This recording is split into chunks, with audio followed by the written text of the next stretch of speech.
नमस्कार स्टूडेंट्स, आज अपने करने जा रहे हैं जूलॉजी में बुक कोर्डेटा का 27वां पार्ट, जो कि बीएससी सेकेंड ईयर और बीएससी बीएड सेकेंड ईयर के लिए अपने लागू होती है ये बुक, जैसा कि मैंने पहले बताया हुआ है।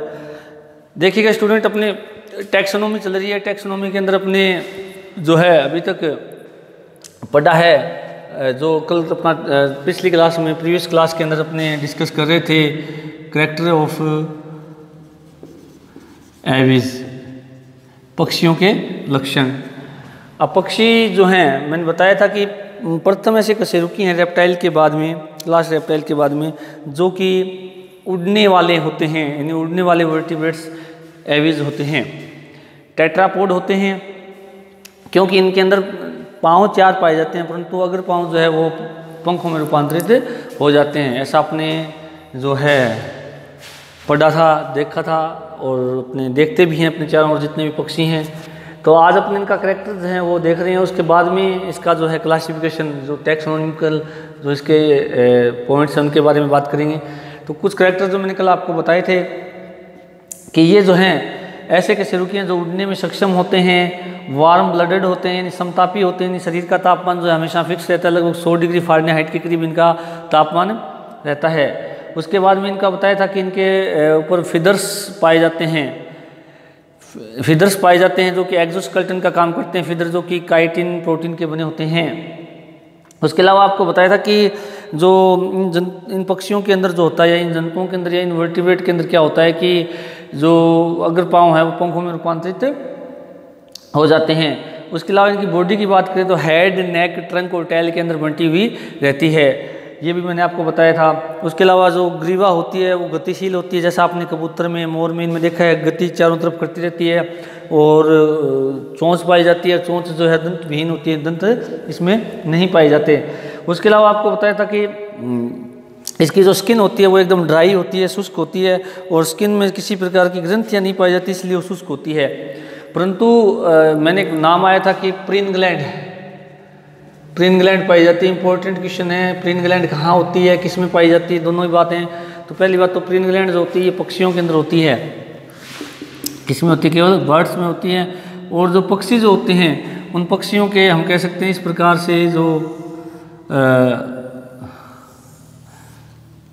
इस एरिया के अंदर यहाँ प्रीन ग्लैंड होती है, इस एरिया में प्रीन ग्लैंड होती है, यहाँ ये प्रीन ग्लैंड इस एरिया के अंदर होती है। और प्रीन ग्लैंड जो है मैंने बताया था आपको कि पक्षी क्या करता है, अपनी चोंच को घुमा करके, कई बार हम देखते हैं कि चोंच या बॉडी का जो नेक वाला भाग है उसको घुमा करके अपनी गर्दन को यहाँ बार बार टच करता है, इस जगह अपनी चोंच को टच करता है। तो जब टच करता है तो उससे क्या होता है कि ये ग्रंथि जो है, प्रीन ग्लैंड ग्रंथि होती है, ये सक्रिय हो जाती है। सक्रिय होने से इससे तेलीय पदार्थ बाहर निकलता है। वो तेलीय पदार्थ चोंच पर लग जाता है, जिससे अपने फीदर्स को और जो फिन्स होते हैं उनको ये क्या करता है, नम और चीक नाम बनाए रखता है। उसके अलावा ये जो है प्रीन ग्लैंड के ऊपर इस तरह से चोंच को मारना जो घटना है वो प्रीनिंग कहलाती है। क्या कहलाती है? प्रीनिंग कहलाती है। तो इस प्रकार से प्रीन ग्लैंड इस एरिया के अंदर पाई जाती है, टेल वाले भाग के अंदर पाई जाती है। तो अपने के लिए बात देखी थी। उसके बाद में आपको बताया था कि इसके अंदर जो है अंतःकंकाल पाया जाता है। अंतःकंकाल जो है वो हड्डियों का बना होता है, और अस्थियाँ जो होती हैं इसकी न्यूमेटिक होती है, यानी कि खोखली होती हैं, जिसके अंदर वायु भरी रहती है, वातिल होती है, तो ताकि उड़ने में क्या रहे, आसानी रहती है। उसके अलावा आपको एक कैरेक्टर बताया था कि इसकी जो करोटी जो होती है वो मोनोकोंडाइल होती है, क्योंकि मैंने पहले भी बताया था कि यदि करोटी के अंदर 2 उभार पाए जाएं तो वो करोटी डाइकोंडाइल कहलाती है, और जब उभार एक हो तो उसको कहते हैं मोनोकोंडाइल। तो ये भी आपको बताया था। अब यदि नेक्स्ट पॉइंट की यदि हम बात करें तो इसके अंदर जो है एक शब्द आता है, नेक्स्ट जो अपना पॉइंट रहेगा वो यही है कि जो पूंछ की जो अंतिम कशेरुकियाँ हैं वो मिलकर पाइगोस्टाइल का निर्माण करती हैं। ये नेक्स्ट पॉइंट यदि हम इसकी बात करें, जो अपने 27वीं क्लास है उसका अगला पॉइंट कौन सा है? पूंछ की अंतिम मिलकर पाइगोस्टाइल का निर्माण करती है। अब देखिएगा पाइगोस्टाइल क्या होता है, मैं आपको बता देता हूँ कि जो पक्षी होते हैं, इन पक्षियों के अंदर क्या होता है कि जो अपनी स्किन की पूंछ होती है, उस पूंछ में क्या होता है कि जो कशेरुकाएँ होती हैं, वर्टिब्रल कॉलम की जो कशेरुकाएँ होती है, उस पूंछ की जो अंतिम कशेरुकाएँ होती हैं वो मिलकर के एक संरचना का निर्माण करती है। वो संरचना क्या कहलाती है? पाइगोस्टाइल। और जो पाइगोस्टाइल जो होती है, इसका काम क्या होता है? ये जो इसकी जो टैल फिदर्स होते हैं, यानी जो टैल वाले भाग के फिदर्स, यानी अपने इस तरह से थोड़ा सा डायग्राम इसका पुनः बनाए इस तरह से।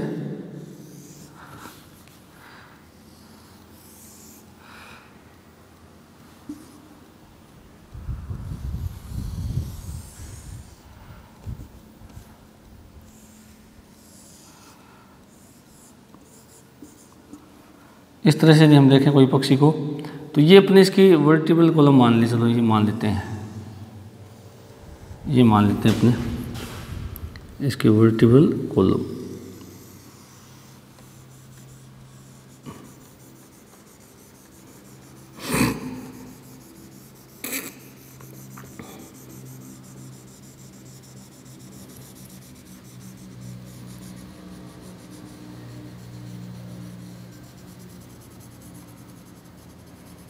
ये इसकी क्या वर्टिब्रल कॉलम। तो देखिएगा पाइगोस्टाइल ये भाग होता है, ये क्या होता है इसका? पाइगोस्टाइल ये भाग होता है, ये इसकी वर्टिब्रल कॉलम है, वर्टिब्रल कॉलम। तो वर्टिब्रल कॉलम का जो अंतिम वर्टिब्रीज होती हैं वो आपस में फ्यूज्ड हो जाती हैं, आपस में जुड़ जाती है, जुड़ करके जिस संरचना का निर्माण करती है उसको क्या कहते हैं? पाइगोस्टाइल कहते हैं। और जो पाइगोस्टाइल होती है, इसका काम क्या होता है कि ये जो टैल फिदर्स हैं उनको सहारा देती है, और साथ में जो मसल्स होती हैं उनको भी आपस में बांधे हुए रखती है। तो ये टैल फिदर्स होते हैं, इन टैल फिदर्स को क्या करती है? ये सहारा प्रदान करती है। ये पाइगोस्टाइल भाग है, ये क्या करती है? इनको सहारा प्रदान करती है। और साथ में जो यहाँ की मसल्स हैं, जैसे टैल फिदर्स के मूवमेंट के लिए जो भी मसल्स हैं उनको भी क्या है? यहाँ पर साधी हुई रखती है, उनको बांधे हुए रखती है। तो पाइगोस्टाइल याद रखिएगा क्या चीज़ है। इसके अगर डेफिनेशन की बात करें तो क्या हो जाता है कि जो वर्टिब्रल कॉलम के अंतिम वर्टिब्रीज हैं वो आपस में फ्यूज्ड होकर के, आपस में जुड़ करके जिस संरचना का निर्माण करती है उसको पाइगोस्टाइल कहते हैं, जो कि टैल फिदर्स को सहारा प्रदान करती है। और साथ में जो मसल्स होती है इस एरिया की, उनको भी साधी हुई रखती है, ताकि यहाँ किसी प्रकार का इस एरिया का जो मूवमेंट है उसको ये बनाए हुए रखती है। उसके अलावा यदि हम बात करें इसके जो नेक्स्ट जो पॉइंट है, नेक्स्ट पॉइंट की यदि हम बात करें तो इसका जो स्टर्नम है वो बड़ा होता है और कील युक्त होता है, यानी नोतल होता है। इसके जो स्टर्नम की अगर हम बात करें, स्टर्नम बड़ा होता है व नोतल कील युक्त होता है, युक्त होता है। इससे क्या फ़ायदा होता है? इससे जो इसकी जो उड़ने वाली पेशियाँ होती हैं, जो उड़न पेशियाँ होती हैं, वो इससे जुड़ी रहती है, जिससे कि ये उड़ने में इसको क्या मिलती है? सहायता मिलती है। इससे इसकी फ्लाइंग मसल्स जुड़ी रहती है, फ्लाइंग मसल्स जुड़ी रहती है, जुड़ी रहती है, जिससे उड़ने में आसानी रहती है, आसानी रहती है। अब यदि हम बात करें इसके चित्र की, तो चित्र भी मैं आपको थोड़ा बता देता हूँ कि जो स्टर्नम होती है वो कैसी होती है। ये इसकी स्टर्नम है, देखिएगा ध्यान से थोड़ा सा, ये अपने चित्र देख लेते हैं इसका बर्ड का, थोड़ा मैं आपको दिखाने का प्रयास करता हूँ। ये इसकी स्टर्नम है, ये जो एरिया है जो मैंने ब्लैक किया है अपने मार्कर से मोबाइल के अंदर, ये एरिया कौन सा इसका? स्टर्नम है। ये एरिया कौन सा इसका? स्टर्नम। थोड़ा और बड़ा कर देता हूँ मैं इसको।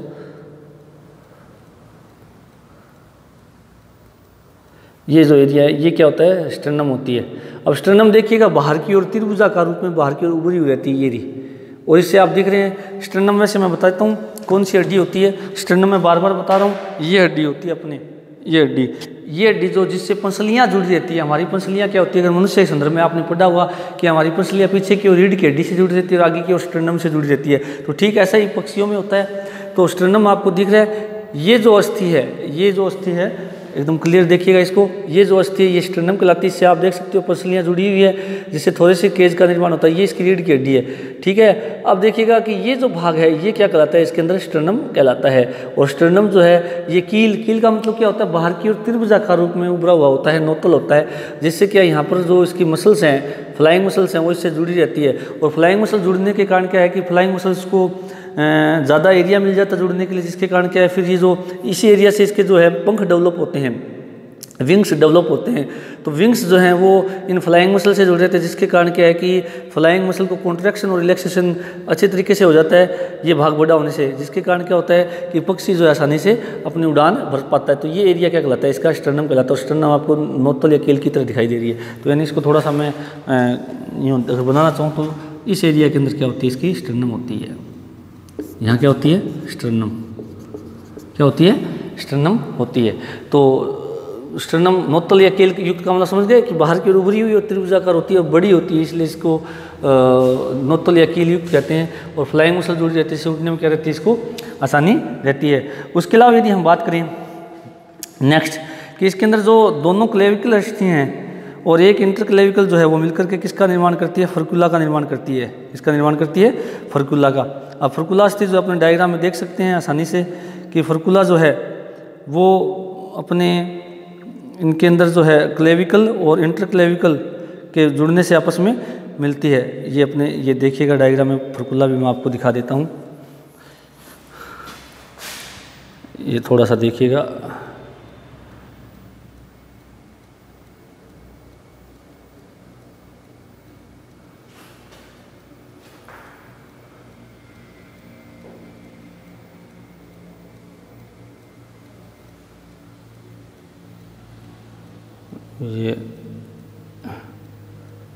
ये देखिएगा ध्यान से, ये जो रेड कलर में आपको दिख रही है ये कौन सी है, फर्कुला बोन।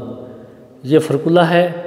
ये कौन सी है आपकी स्टर्नम दिख रही है आपको, ये स्टर्नम है। और ये कौन सी है, फर्कुला, वी शेप में। तो फर्कुला का जो निर्माण है ये किससे होता है, ये दो क्लेविकल और एक इंटरक्लेविकल के आपस में जुड़ने से होता है। और ये जो फर्कुला होती है, फर्कुला का अर्थ होता है लिटिल फोर्क। लिटिल फोर्क का मतलब छोटा सा गड्ढेनुमा संरचना या बाहर की ओर मुड़ी हुई संरचना। तो ये जो है ये डायनासोर वगैरह के अंदर भी पाई जाती थी और ये पक्षियों में भी पाई जाती है। और इसका काम जो है वो कुछ नहीं है ज़्यादा, ये सिर्फ जो थोड़े से केज वाला एरिया होता है, यानी जो वक्षीय गुहा वाला एरिया होता है, उसको सहारा प्रदान करती है और उड़ने में भी क्या होती है, सहायक होती है। तो नेक्स्ट यदि हम बात करें कि जो इसका पॉइंट रहेगा वो क्या रहता है कि दोनों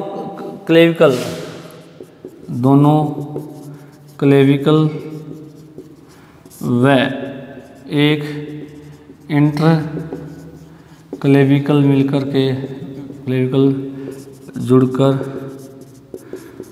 फर्कुला का निर्माण करती है।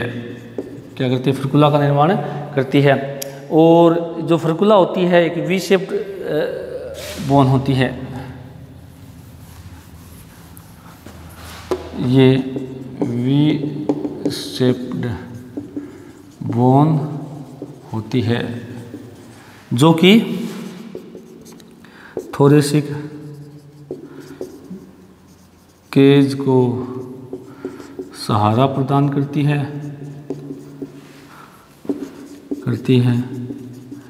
व उड़ने में भी सहायक है। तो ये दो थोड़ी बातें आप विशेष ध्यान रखिएगा, एक तो पाइगोस्टाइल और एक फर्कुला बोन, एक फर्कुला। तो फर्कुला और क्लेविक जो स्टर्नम है और ये दोनों पास पास स्थित होती हैं। ये भी ये कह सकते हैं वक्षीय भाग में होती है, ये भी वक्षीय भाग में होती है। ये थोड़ी बड़ी और मतलब त्रिभुजाकार रूप में बाहर की ओर निकली रहती है, नोतल रूप में होती है। और फर्कुला वी शेप्ड होती है, जिसका फर्कुला का निर्माण ध्यान से सुन लीजिएगा, दो क्लेविकल अस्थियाँ और एक इंटर क्लेविकल जो बोन है वो जुड़ करके किसका निर्माण करती है, फर्कुला का। ये थोड़ा ध्यान रखिएगा। और पाइगोस्टाइल, तो ये कुछ विशेष टर्मिनोलॉजी है या यूँ कह सकते हैं कि ये विशेष प्रकार की अस्थियाँ जो कि पक्षियों में पाई जाती हैं। पाइगोस्टाइल है, उसके अलावा स्टर्नम नोतलाकार का होना, उसके अलावा जो फर्कुला का पाया जाना, ये सभी की सभी क्या होती है, इनको उड़ने में क्या होती है, सहायक होती है। नेक्स्ट यदि हम बात करें इसकी जो श्रोणि मेखला है, पेल्विक ग्रिडल है, वो जो है बहुत बड़ी होती है और मजबूत होती है। यदि हम इसकी बात करें श्रोणि मेखला, श्रोणि मेखला मजबूत होती है, पेल्विक ग्रिडल क्या होती है, मजबूत होती है। और ये जो होती है प्यूबिक और इस्चियम तथा सिम्फाइसिस इसमें नहीं पाए जाते हैं। प्यूबिक, इस्चियम व सिस एब्सेंट होते हैं, एब्सेंट होते हैं। देखिएगा इलियम, इस्चियम और प्यूबिस तीन अस्थियाँ होती हैं किसमें, श्रोणि मेखला में। तो इसके अंदर प्यूबिक और इस्चियम क्या होते हैं, एब्सेंट होती हैं। और सिम्फाइसिस जो जॉइंट होता है वो भी क्या होता है, इसमें एब्सेंट होता है। उसके अलावा यदि हम नेक्स्ट पॉइंट की बात करें तो अगर पाँव में जो है समीपस्थ कार्पल्स जो हैं वो स्वतंत्र रहते हैं, परंतु दूरस्थ कार्पल्स जो हैं वो मेटाकार्पल्स के साथ समेकित हो जाते हैं।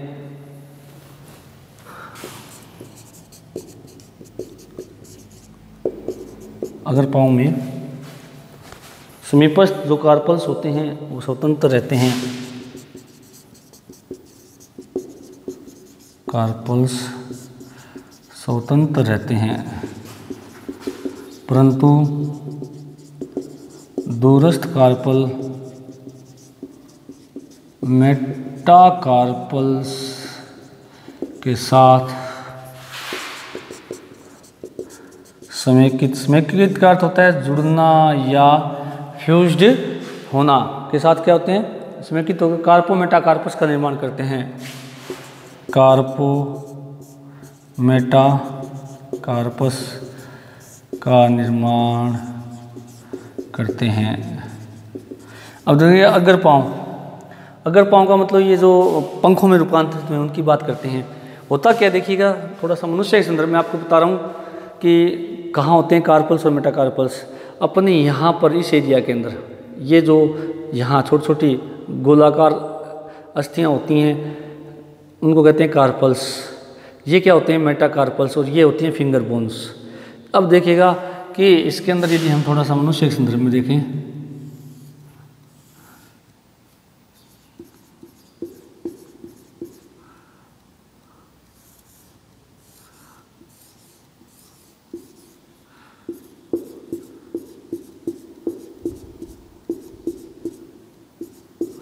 इस तरह से ये कार्पल्स समीपस्थ कार्पल्स, ये दूरस्थ कार्पल्स,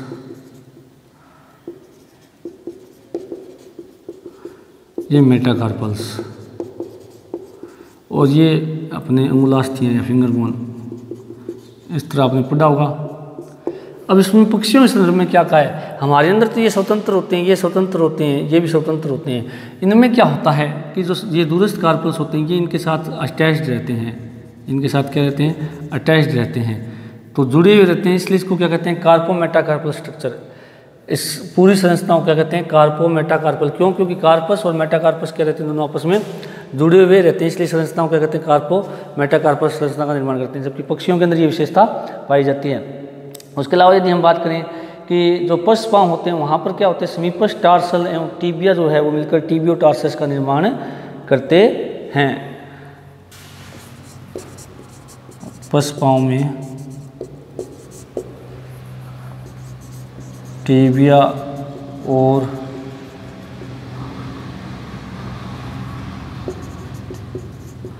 समीपस्थ टार्सल्स मिलकर टीबियो टार्सल्स का निर्माण करते हैं, टीबियो टार्सल्स का निर्माण करते हैं।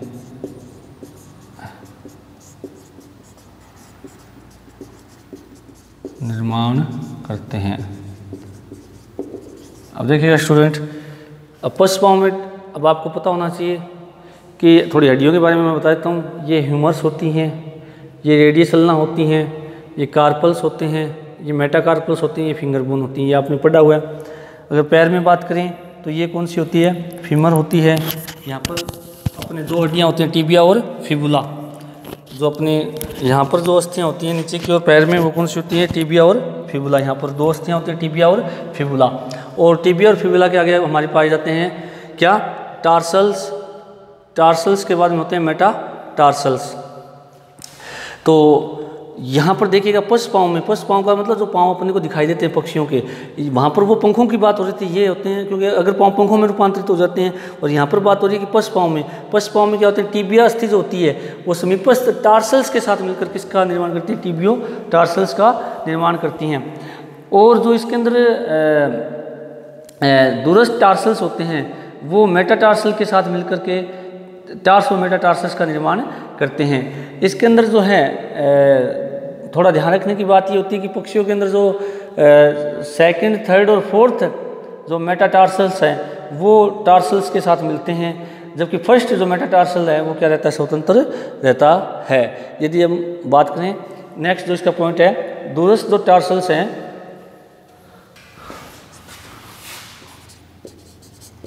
दूरस्थ टार्सल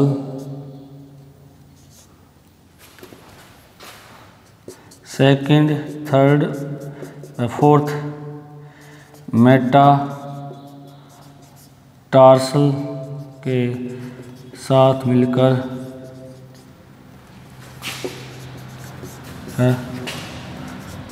टार्सो मेटाटार्सल का निर्माण करते हैं, जबकि फर्स्ट मेटाटार्सल स्वतंत्र रहता है, जबकि फर्स्ट मेटाटार्सल स्वतंत्र रहता है। अब देखिएगा, पहले हमने अगर पाँव की बात की। अगर पाँव में क्या होता है? कार्पल्स और मेटाकार्पल्स जुड़े रहते हैं, ठीक है। जबकि पशु पाँव में क्या, थोड़ी कंडीशन चेंज है। पशु पाँव में क्या है, क्योंकि अगर पाँव के अंदर जो रेडियस और अल्ना अस्थि है वो कहीं भी कार्पल और मेटाकार्पल के साथ नहीं जुड़ी रहती है। जबकि पशु पाँव में क्या होती है कि जो अपनी टीबिया अस्थि जो होती है इनकी, वो टीबिया अस्थि किसके साथ जुड़ी रहती है? समीपस्थ टार्सल के साथ जुड़ी रहती है। आपको ध्यान होना चाहिए कि जो पाँव होता है, अगर मैं थोड़ा सा बना के अगर आपको बनाऊँ इस तरह से,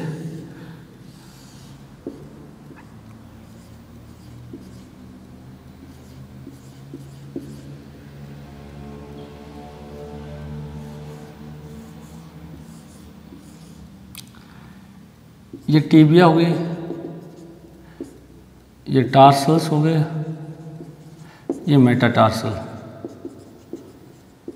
अब टार्सल भी दो तरह के हैं, ये प्रोक्सिमल है, ये डिस्टल है। ये प्रोक्सिमल है, ये कौन से है? डिस्टल है। अब देखिए कि हमने पहली लाइन क्या लिखी है कि टीबिया और समीपस्थ टार्सल्स, यानी इसका मतलब इनकी बात हो रही है। अब ये टीबिया अस्थि के साथ जुड़े रहते हैं, ये क्या रहते हैं? पूर्णतः टीबिया अस्थि के साथ क्या रहते हैं? जुड़े रहते हैं। कौन? प्रोक्सिमल टार्सल्स, ठीक है। अब प्रोक्सिमल टार्सल्स टीबिया अस्थि के साथ जुड़े रहते हैं, जबकि दूसरी कंडीशन क्या है? अच्छा, इस जुड़ी संरचना को क्या कहेंगे? टीबिया टार्सल्स बोलते हैं। क्या कहते हैं इसको? टीबियो टार्सल्स कहते हैं। इस पूरी इस कंडीशन को, इसको क्या कहते हैं? Tibio tarsals. ये कंडीशन होती है जब टीबिया अस्थि और टार्सल्स जुड़ जाते हैं तो उसको हम क्या कहते हैं? Tibia tarsals. जबकि क्या होता है कि दूरस्थ टार्सल्स जो होते हैं, दूरस्थ टार्सल्स का यदि हम बात करें थोड़ा सा, ये रहे, ये क्या करते हैं? सेकंड, थर्ड और फोर्थ मेटाटार्सल के साथ मिलकर के, जैसे अपने मान ली सेकंड, ये फर्स्ट, ये सेकंड, ये थर्ड और ये कौन सी होगी? फोर्थ मान लेते हैं अपने इसको मेटाटार्सल को। तो ये जो दूरस्थ हैं ये किसके साथ जुड़ जाते हैं? सारे के सारे, ये इसके साथ जुड़ गया, ये इसके साथ जुड़ गया, ये इसके साथ जुड़ गया और ये इसके साथ जुड़ गया। यदि हम थोड़ा सा इसको आउटलाइन तरीके से समझें, अब देखिएगा कि इस तरह से संरचना बन गई है। डिस्टल टार्सल्स जो हैं वो किसके साथ जुड़ जाते हैं? सेकंड, थर्ड और फोर्थ किसके साथ? मेटाटार्सल के साथ जुड़ जाते हैं। तो डिस्टल टार्सल्स यानी दूरस्थ टार्सल्स सेकंड, थर्ड और फोर्थ मेटाटार्सल के साथ जुड़ करके किसका निर्माण करते हैं? टार्सो मेटाटार्सल्स का निर्माण करते हैं। जबकि फर्स्ट जो मेटाटार्सल है वो क्या रहती है? हमेशा स्वतंत्र रहती है। तो पक्षियों के अंदर ये कंडीशंस लागू होती है, जो यानी पक्षियों के अंदर हम देखा जाए तो इस प्रकार का ये संरचना होती है। अब नेक्स्ट यदि हम पॉइंट की बात करें तो इनकी जो ओइसोफेगस होती है वो शीघ्र भोजन ग्रहण करने और क्रोप के रूप में परिवर्तित होती है। यदि हम उसके ओइसोफेगस की यदि हम बात करें, नेक्स्ट जो उसका पॉइंट है,